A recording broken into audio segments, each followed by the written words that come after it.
안녕하십니까. 통일전망대 김필국입니다. 차미연입니다. 북한의 최근 코로나19 방역 조치를 대폭 강조하고 나섰습니다. 그 이유가 뭔지 분석했습니다. 북한의 패션에도 변화의 바람이 불고 있다는데요. 여름 옷차림을 중심으로 어떻게 달라지고 있는지도 살펴봤습니다. 통일전망대 지금 시작합니다.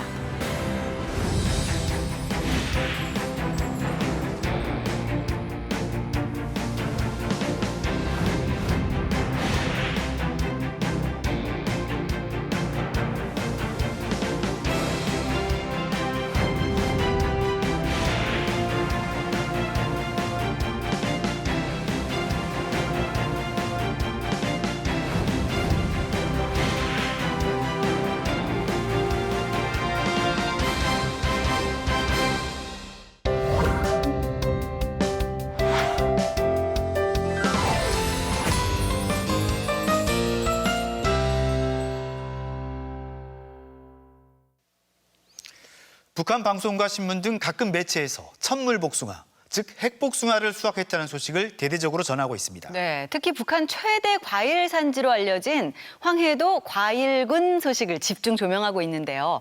박철영 기자, 그런데 여기서 생산된 복숭아는 모두 평양으로 간다고요? 네, 그렇습니다. 과수원에서 복숭아를 따는 모습부터 차에 실어 옮기고 또 평양 시민들에게 분배하는 모습까지 일일이 공개하면서 비중 있게 다루고 있습니다. 과일군에서 생산된 올해의 천물 복숭아가 12일 평양에 도착했습니다. 복숭아를 실은 파란색 트럭이 줄지어 평양 시내로 들어오고 인도에 서 있는 시민들은 박수를 치며 환호합니다. 트럭을 보니까 통상 차량 로고가 있는 자리에 과일이라는 글자만 새겨진 것도 눈에 띄네요. 네, 이건 북한 최대 과일 산지인 황해남도 과일군의 과일 수송대를 상징한다고 합니다. 북한에서 생산되는 과일의 25% 이상이 이곳 과일군에서 수확되는데요. 북한은 지난 1967년 황해도 송화군의 과수농장 지구를 분리해서 과일군으로 명명하고 집중적으로 과일을 생산해 왔습니다. 그리고 이곳에서 생산된 과일은 매년 평양에 우선 공급되고 있는데요. 천물 복숭아에도 이 따들이 과일들이 많은데 이 수확하는 쪽죠. 수도 시민들에게 보내지게 하는 데서 맡은 수송 임무를 더 책임져야 했다는 생각이 듭니다. 와, 과일 공급도 평양이 우선이다 이런 얘기군요. 네, 지난달 열린 노동당 중앙위 정치국 회의에서 논의했던 평양시민 생활 보장과 연관지어 생각할 수 있는데요. 노동신문도 천물 복숭아를 평양 시민에게 시급히 공급한 이번 조치가 관련 결정의 일환임을 명시했습니다. 그런데 평양 시민 생활 보장은 단순히 의식주 해결을 넘어서 생활의 질도 강조하는 것 같아요. 네, 같은 맥락에서 최근 이른바 은정차를 집중 조명하는 것도 눈에 띕니다. 북한의 대표적인 녹차밭인 금동 은정차 재배원을 찾아 제작한 특집 프로그램인데 북한은 이 차가 동맥경화를 막는 등의 효과가 있다며 주민들에게 차 마시기를 권장하고 있습니다. 네, 그런데 보통 차나무는 온난한 기후에서 잘 자라는 거 아닌가요? 그렇습니다. 그래서 이 차밭도 북한에서 최남단인 황해남도 강령군에 있는데요.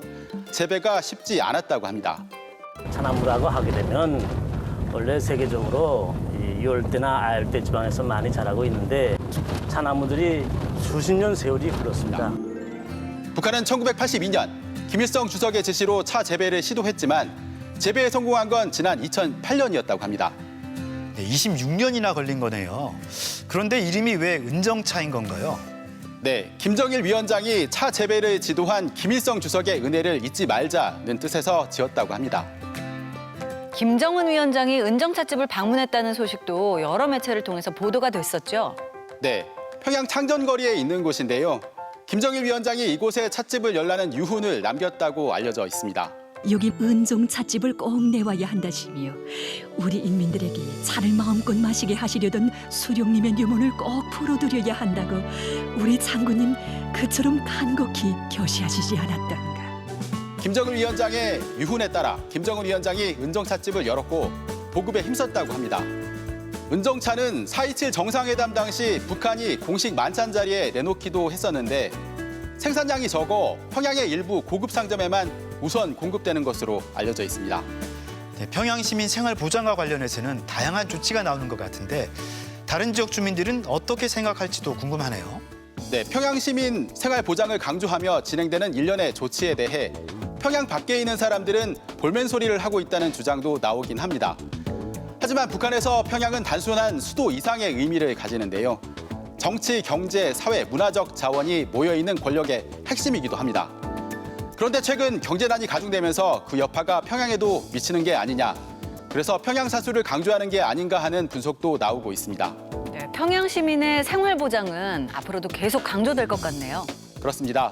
북한 방송은 이번 주에도 평양의 주택 보수와 식수 공급, 도시 조경에 힘쓰고 있다는 내용을 연이어 보도했는데요. 국경 봉쇄와 코로나19로 인한 경제난이 지속되는 한 이 같은 분위기는 계속될 것으로 보입니다. 네, 그렇군요. 박철영 기자 잘 들었습니다.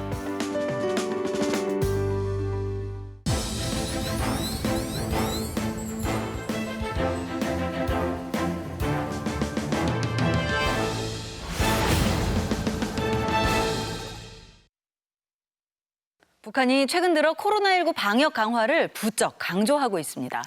김정은 위원장이 직접 경고에 나서 기강 잡기에 착수한 데 이어 당과 내각이 후속 조치를 속속 내놓고 있는데요. 방역을 다시 강화하고 나선 이유, 정승혜 기자가 보도합니다. 지난 2일 김정은 위원장은 직접 주재한 노동당 정치국 확대 회의에서 코로나 방역을 더 엄격히 실시하라고 지시했습니다. 방역 전초선이 조금 더 자만하거나 해이됨이 없이 최대로 각성 경계하며 방역 사업을 재점검하고 더 엄격히 실시할 데 대하여 지적하셨습니다.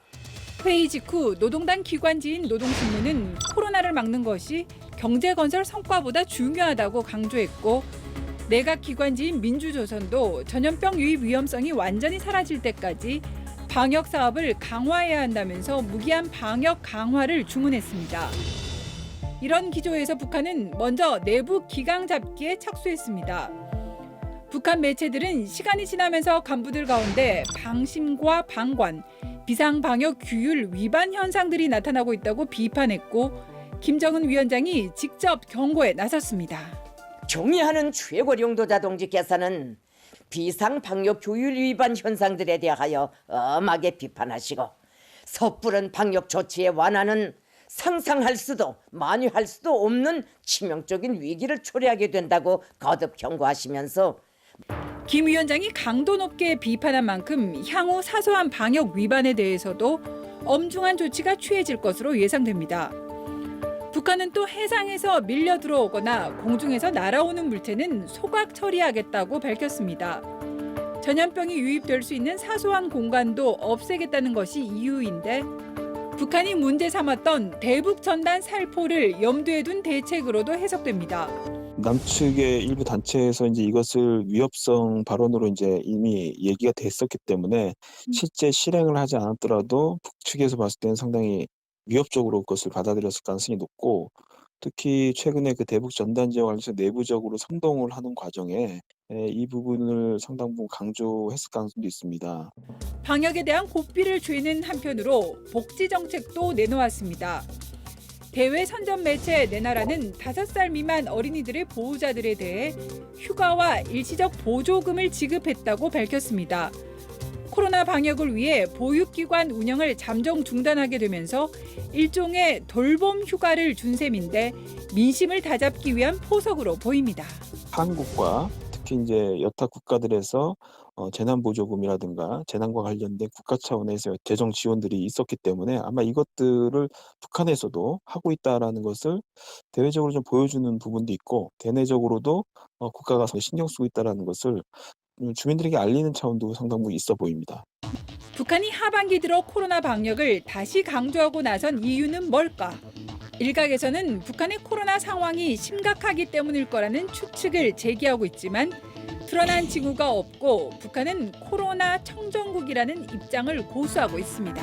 보도에서 북한의 사망자가 무려 500명에 달한다는 주장도 있었는데요. 북한 당국은 공식적으로 단 한 명의 확진자도 없다는 입장이고 이를 WHO가 확인하고 있습니다. 정부는 북한 공식 당국의 그 발표를 기준으로 평가를 하고 있다고 말씀을 드리겠습니다.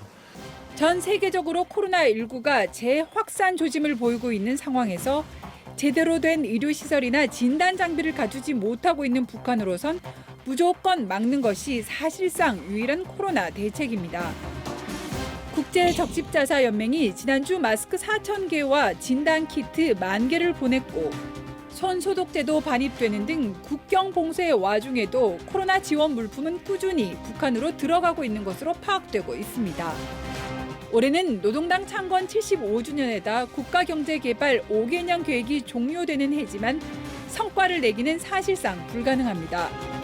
코로나로부터 주민의 안전과 생명을 지킨다는 것으로 목표를 조정해 민심 잡기에 초점을 맞추는 것이 경제적 성과를 내지 못하는 북한 당국이 선택할 수 있는 보육책으로 보입니다. 통일전망대 정승혜입니다.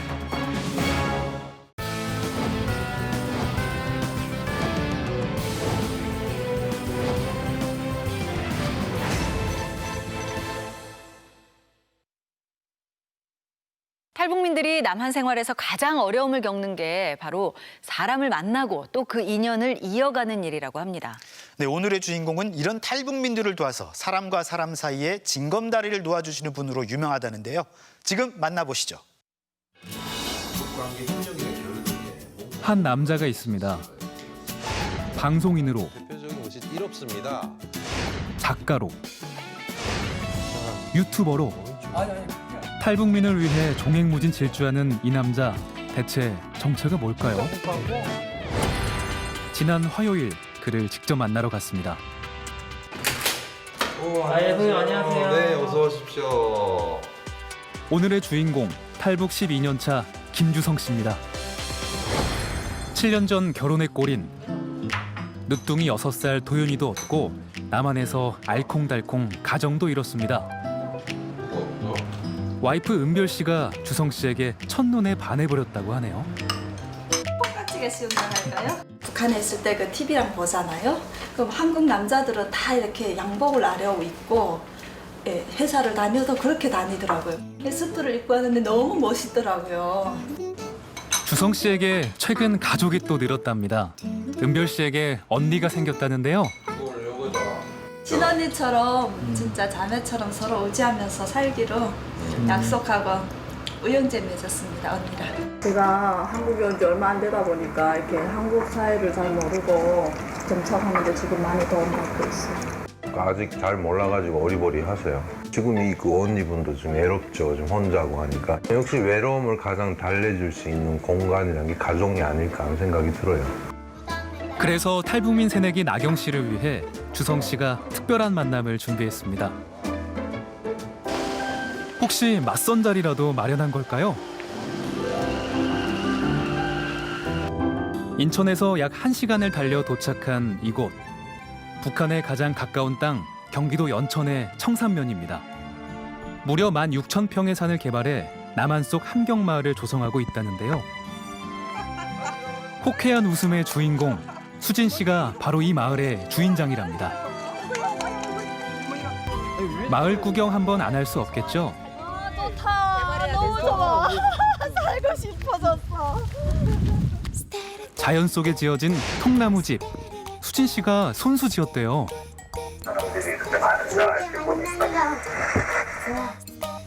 이뿐만이 아닙니다. 이게 숲속 사우나래요, 사우나. 요즘 같은 날씨에 당장이라도 들어가고 싶은데요. 그러니까 2개월씩 밀려있대, 예약이.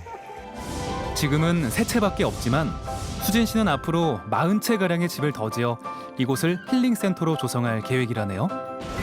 참 야무지죠? 바로 이 야망 있는 여인이 나경 씨의 소개팅 상대라는 사실. 주성 씨는 왜 이 두 사람의 오작교가 되고 싶었던 걸까요? 김나경 씨를 데리고 온 원인이 같은 청진이시거든요.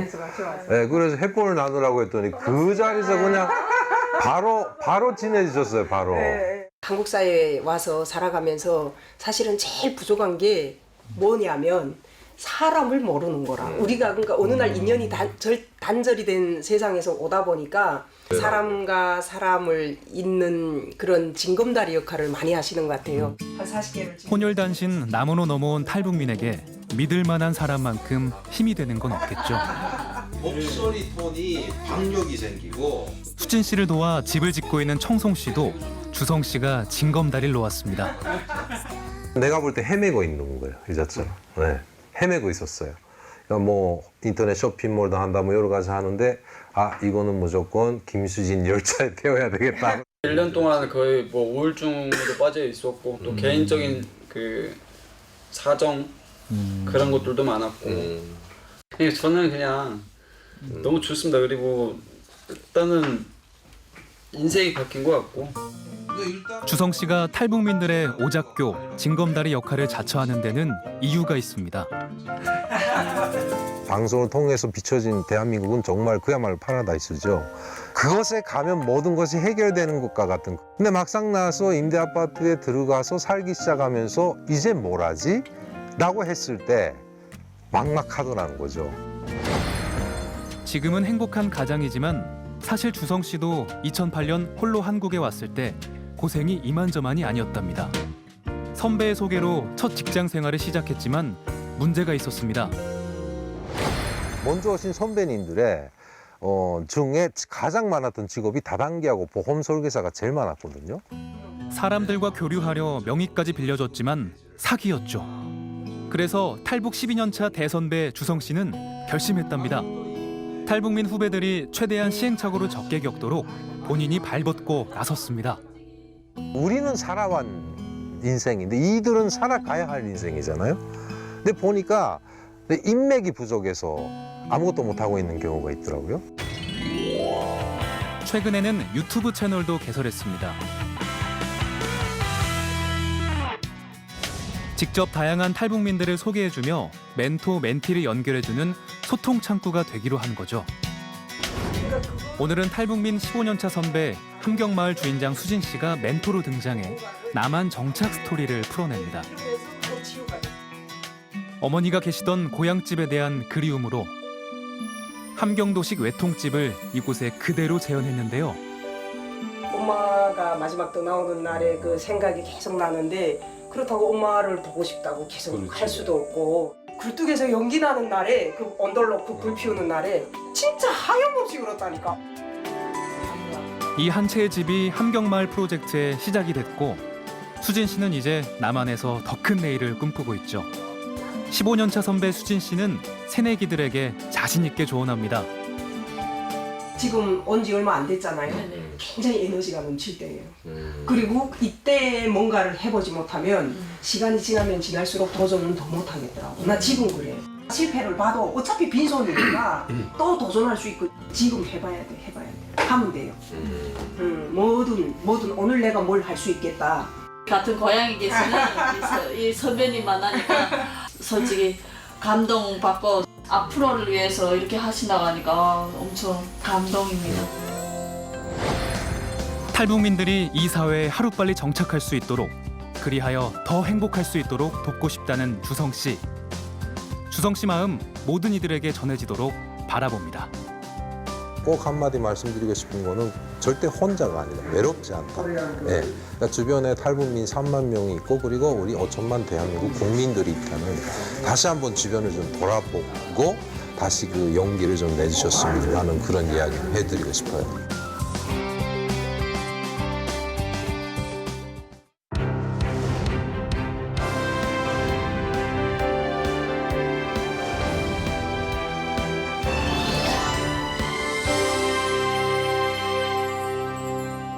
북한의 궁금해 시간입니다. 한동안 덥더니 비가 내려 주춤하기도 하고 요즘 날씨 종잡을 수가 없는데요. 그런데 마스크를 써야 돼서 그런지 불쾌지수는 확실히 더 높은 것 같습니다. 그렇죠. 이 마스크 때문에 체감 온도가 1, 2도는 더 올라가는 것 같습니다. 그래서 예년보다 더 시원하고 편안한 여름 옷을 찾게 되더라고요. 오늘은 이 여름나기에 중요한 여름 패션 이야기 해볼까 합니다. 오늘 함께 하실 두 분이죠. 강미진 씨 그리고 한지연 씨 나오셨습니다. 어서 오세요. 반갑습니다. 강미진 씨는 그 지난 시간에 남한에 온 지 한 10년쯤 됐다 그렇게 네네. 말씀하셨는데 한지연 씨는 얼마나 되셨어요? 저는 올해로 6번째 여름을 맞이합니다. 네, 그래요? 6년 됐습니다. 그럼 비교적 최근에 오셨다고 볼 수 있겠는데요. 남한에서 처음 여름 맞았을 때 좀 어땠었나요? 좀 아무래도 젊으신 분이니까 네. 그 패션이라든가 이런 게 되게 좀 민감하게 좀 생각했을 것 같은데요. 되게 처음에 왔을 때 너무 부러웠어요. 늘 그 좀 옷차림에 대해서 통제만 받다가 여기 오니까 너무 자유로운 거예요. 뭐든 어떤 분들의 옷차림이 특히나 여름만 되면 되게 짧아지고 다 이렇게 너출이 심하고 막 그래가지고 저도 어쩌다 한번 연기를 내가지고 핫팬츠를 입었는데 그날 진짜 잊을 수가 없어요. 혼자 괜히 불안해가지고 누가 나를 쳐다보나 해서 계속 숨으려고 계속 바지를 내리고 막 그랬던 기억이 납니다. 네. 강미진 씨는 어떠세요? 10년 전이라고 하지만 그 첫 여름의 기억이 있을 텐데. 사실 북한에서는 결혼한 여성이든 결혼 전 여성이든 노출을 최대한 안 하는 게 조선 여성의 기본 그 모습이라고 생각을 하거든요. 근데 여기 와봤는데 분명 집에서 다 쫓겨날 것 같은 그런 여성들인 거예요. 너무 놀랐어요. 그럼 북한에서 이렇게 입으면은 뭐 어떻게 되나요? 사실 그렇게 입으면 규찰대에 걸리거나 단속반에 걸려서 처벌을 받게 되죠. 특히 이제 그런 단속은 어떤 기간에 하냐면 비사회주의 검열 기간이 있거든요. 비사회주의 검열 그렇죠. 기간이요? 그러니까 사회주의가 아닌 그런 행위들을 단속하는 시기인데 머리를 길게 기르고 다니는 거, 그다음에 치마 같은 거는 무조건 무릎 아래로 내려와야 돼요. 손가락 3개를 이렇게 딱 대보거든요. 이제 짧다 싶으면 대보면 무릎 아래를 내려와야 되고, 그러니까 그렇게 단속이 심해. 아마 평양시 같은 거는 더 했을 거예요. 어땠어요? 일단 이쁘면 다 통제가 되는 것 같아요. 네, 지나가다가 몸 좀 예쁘다, 이렇게 몸매가 드러나게 딱 붙게 입었다 그러면 딱 단속을 일단 해놓고 네. 평양에는 일단 일선도로라는 게 있어요. 그래서 거의 뭐 약간 차선이 4개 이상? 네, 그 정도 되는 큰 고리에는 100m 정도에 하나씩 꼭 주차할때가 있어가지고 보면은 시스루처럼 이렇게 안에 다 이렇게 들여다 보이는 그런 것도 안 되고 일단 민소매도 안 되고 네, 노출이 심한 옷은 절대 안 됩니다. 그리고 저희 때는 그래도 처음에는 무릎 절반 정도 보여야 되는 근데 나중에 조금씩 올라가면서 지금은 그래도 무릎에서 한 5cm 정도 올라가는 거는 봐주는 네, 그런 정도가 됐어요. 그러면 단속에 걸리면 어떻게 됩니까? 일단은 제가 속해 있는 조직, 뭐 제가 만약 뭐 이 조직에 속해 있다면 그 청년동맹 조직에다 통보를 해줘요, 단속대에서. 그러면 사람들 있는 앞에서 저를 세워놓고 비판을 하는 거예요, 고치도록. 그럼 저는 고치겠다고 그 앞에 사람들 앞에서 이렇게 결의를 다지는 뭐 일종의 사상투쟁회를 하고, 그리고 만약에 좀 이렇게 심각한 옷차림이다 하면은 돌격대를 보낸다거나 이렇게 농촌동원을 보낸다거나, 네, 심각하게 사상 개조라고 해야 되나요? 네, 좀 심각하게 처벌을 하죠, 그럴 때는. 오, 정말 무섭네요. 그러게. 근데 규찰 때는 경찰하고는 좀 달라 보이는데 어떤 건가요? 조직 내에 좀 이제 말발이 세거나 과격하게 단속을 할 수 있는 이런 사람들로 이제 뽑죠. 그런데 남한에서도 예전에는 미니스커트를 입으면 잡혀가던 시절이 있었다고 합니다. 함께 보시죠.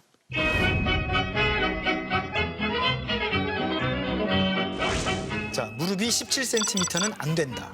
저렇게 경찰이 자를 가지고 다니면서 길이를 재기도 했었다고 합니다. 경찰이 단속했구나. 두 분 다 놀라신 것 같은데요. 네, 전혀 믿겨지지가 않아요. 사실 저희는 자로 들고까지는 이제 통제를 안 했거든요. 저렇게 자로, 근데 짧긴 짧네요. 네, 우리나라의 미니스커트 열풍을 몰고 온 분, 바로 가수 윤복희 씨잖아요. 이 땅에 미니스커트 1호가 나타났을 때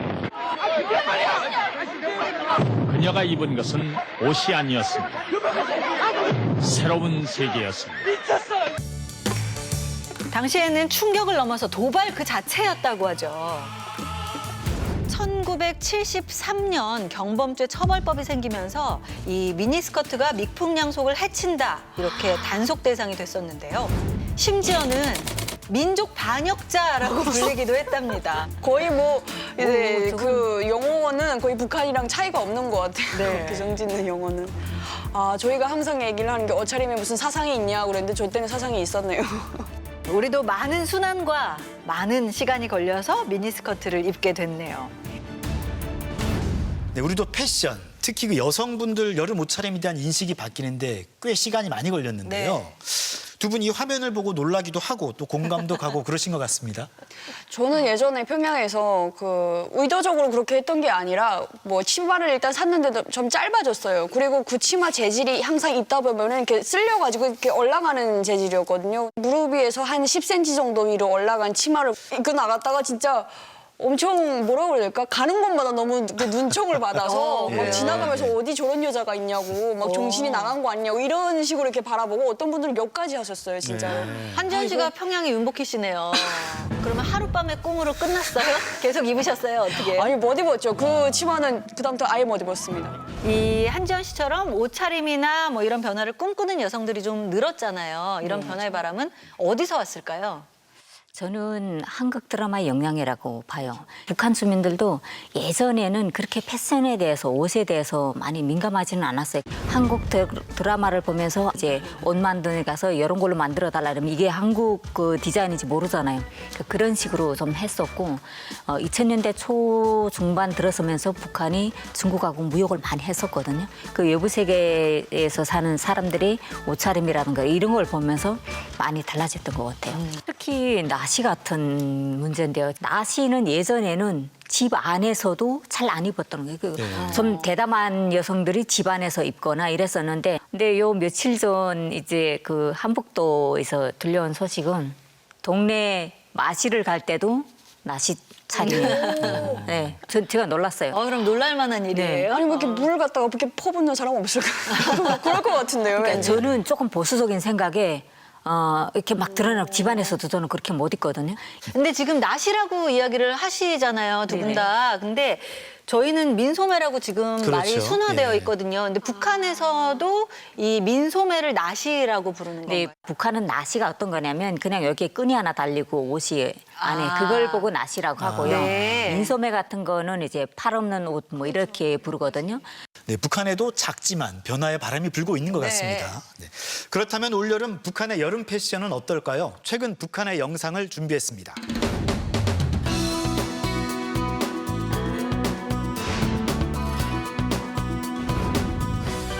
지금 우리 여성들의 여름철 차림에서 달리넛 형식과 샤츠에 치마를 받쳐 입는 형식, 이 두 가지가 기본을 이루고 있습니다.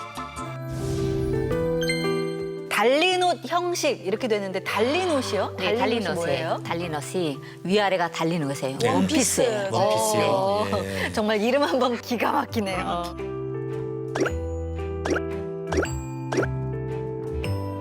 이게 아마 그 리설주 여사가 그쵸. TV 매체에 등장하면서 약간 팔 길이가 좀 짧아졌는데 워낙 여름에 굉장히 덥거든요, 북한은 또. 그러니까 민소매를 입고 싶다, 여성들이. 근데 입었는데 통제당할 것 같으니까 위에다 가디건 살짝 이렇게 짧은 가디건을 걸쳐서 민소매 같은데 아닌 식으로 그렇게 입고 다니는 것 같아요. 네. 그럴 수도 있겠네요. 근데 전체적으로 보면 좀 톤이 밝은 톤이고 그다음에 네. 우리가 흔히 하는 표현으로는 좀 세미 정장 스타일이다. 뭐 이렇게도 보이네요. 아, 네.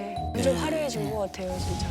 약간 옷에 무늬도 들어가고 이게 디자인도 여러 스타일로 많이 바뀌어가지고 되게 많이 놀랐습니다, 진짜. 그러니까 사회 전체 분위기를 좀 밝게 하는 것 같아요. 그러니까 일단은 주민들이 외부에서 찍히거나 내부에서도 보게 되면 칙칙한 그냥 아주 오래된 그런 느낌이었었는데 디자인도 그렇고요. 여러모로 이제 그 방법을 모색하는 것 같아요. 네.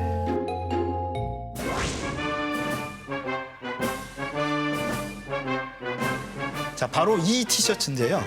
티셔츠에 한반도와 인공기가 그려져 있네요. 공화국의 이 삼색을 아주 조화롭게 이렇게 형상하였습니다. 그래서 촉보기에도 아주 밝고 생기발랄함으로 우리 청년들이 특히 좋아하는 옷입니다. 뭐 조선 평양 뭐 이런 글씨도 써 있고요. 삼천리 금수강산 써 있는 것도 있고요. 이게 뭐 일부러 선수의 옷 이런 게 아니라 젊은 층의 인기라고 소개하는데요. 예전하고 진짜 많이 달라졌네요. 예전에는 일단 인공기가 달린 옷은 무조건 체육 선수들이 입었던 옷이에요. 네. 북한 같은 경우는 인공기를 굉장히 좀 신성시한다고 해야 되나? 그래가지고 이렇게 아무 곳에나 잘 안 달거든요. 그래서 진짜 국가대표들이 아닌 이상에는 저렇게 옷에 인공기를 단다는 거 생각도 해본 적이 없는데. 과연 북한 청년들 사이에서 정말로 저 옷이 유행을 할까요? 어떨까요? 너무 큰 거는 못 입을 것 같아요.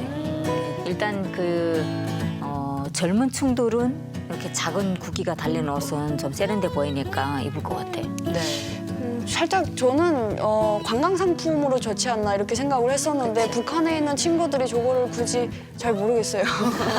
네. 네, 올여름 북한의 이 여름 패션을 살펴봤는데요. 굉장히 아까 여성들 옷 보면서 놀라시더라고요. 그러니까. 그렇죠. 이제 저희가 있을 때는 제가 한 번 또 어떤 일이 있었냐면 그게 아마 2000년대 초반이었는데 그때 유행한 옷이 영어로 ABC라고 썼어요. 네. 그 주변의 동네 여자들은 거의 다 그 옷을 입었어요. ABC 군단이라고. 근데 그렇게 저희 이들이 있을 때는 하나의 모형이라든가 한 가지 그런 옷들이 유행을 했는데 지금은 색깔도 너무 밝아지고 뭐 디자인도 다양하고 여성들이 자기한테 딱 맞는 그런 옷들을 고를 것 같아요. 네. 디자인이 매우 다양해지고 색깔도 되게 다양해지고 제 생각에는 그냥 그대로 지금 서울에서 입어도 무리는 없을 것 같다 네. 이런 생각이 들더라고요. 여름이지만 긴 거 뭐 통제를 피해서 좀 덥지만 어쩔 수 없이 감수했어야 되는데 저렇게 옷들이 다양하게 변화가 된다면 북한 여성들한테도 꽤 좋을 것 같다는 생각이 듭니다. 네, 무더운 여름 이겨낼 수 있게 실용적이면 좋고 또 이왕이면 보기도 좋으면 더 좋을 텐데요.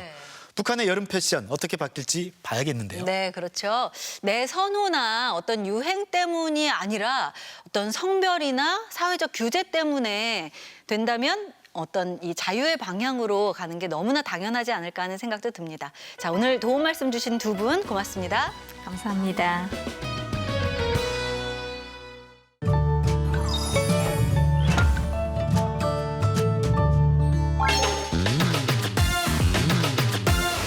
공부를 하자.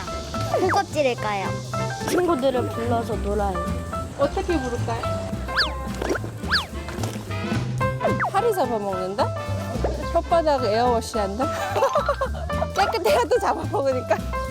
아, 따가워 한다. 새끼 낳는다? 콩대가 얇을 것 같은데. 콩대에 올라 하늘 넓다 한다?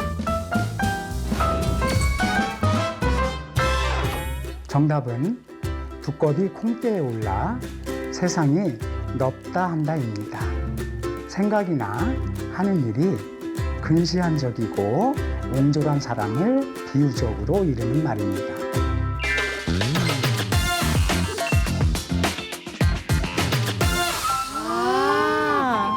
비슷한 것 같은 느낌이 많이 들어요. 어렵네요. 나만 하고 많이 틀린 느낌이 드는 것 같아요.